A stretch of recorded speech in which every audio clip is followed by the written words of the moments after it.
Far beyond the silver-threaded veil of the night, amidst the scattered pearls of the firmament, the little prince set forth upon his celestial voyage. His heart, light as a comet's tail, burned with a yearning yet unknown to him, though his soul whispered of its name. Love, a word he had only heard in the rustling of the rose's petals and the sighs of lonely stars. Through boundless heavens he wandered, conversing with planets wise and comets fleeting, but none could answer his silent question. Where does love dwell? On the first planet he visited, he met a king crowned with moonlight, seated upon a throne of clouds. Love? The king mused, his voice heavy with the weariness of wisdom. Love is but the loyalty of a subject to his ruler. To love means to obey. The little prince, though respectful, felt his heart whisper otherwise. Was love truly chains, no matter how gilded? He bowed and took his leave. On the next planet, a merchant weighed stardust upon golden scales. His fingers, deft and unyielding, counted the shimmer of celestial wealth. Love, he scoffed. It is the rarest of gems, the costliest of treasures. To love is to possess. The little prince frowned. Could love be measured like grains of sand? He left, his heart heavier than before.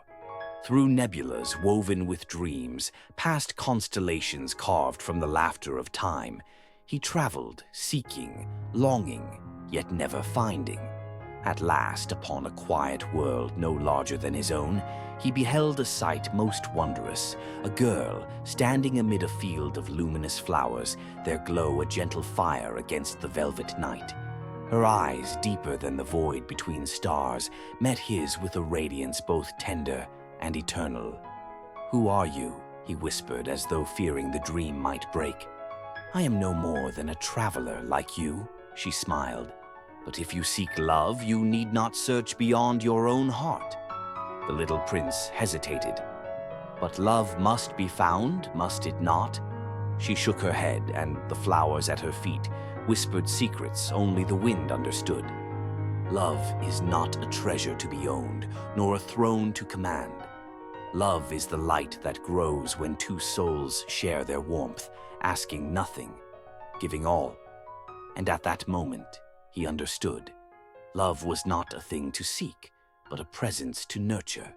Not a weight to bear, but wings to lift. He took her hand, and in the hush of the universe, two hearts, once wandering, now beat as one. Thus, the little prince, who had sailed across the heavens in search of love, found that it had been within him all along, waiting only for another to share its light. And so, hand in hand, they continued their journey, not to find love, but to give it, like two stars whose light forever dances upon the canvas of the night. This tale, woven with the silken threads of wonder and longing, is one to whisper to the stars, for they too, in their infinite gaze, know the story of love.